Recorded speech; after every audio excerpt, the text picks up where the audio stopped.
Hello everyone, today we'll talk about the solution to the problem count prefix and suffix pairs 1. This is again an easy problem like yesterday, where the reason it's easy is because we can implement a brute force solution.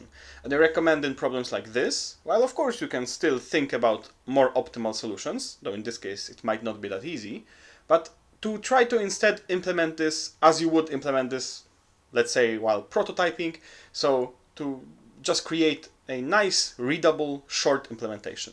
So for this problem, we can just implement exactly what is being asked of us. So we want to count all the pairs of I and j, such that I is less than j. So j runs through the whole list of words. I is up to j, not inclusive. And now we want the words of j to both start with words of I and end with words of I. So in Python we can just write starts with, ends with, so that's easy. We take end of those, so we get here a boolean. If both of those are true, of course it's true, otherwise it's false.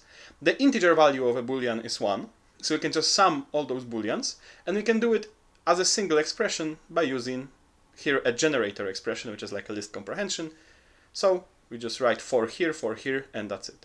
And by the way, since I always tend to think or need to think in order not to mess up the order of those two fors, it's as if you were writing those fors normally. So we write here sum of something for j in range len words for I in range j. It's as if we wrote for j in range len words colon for I in range j colon this thing. So the order is the same as you would write it if it wasn't a generator expression. It's still unintuitive to me, but yeah, that's one way of remembering it. And that's it. That's an easy problem.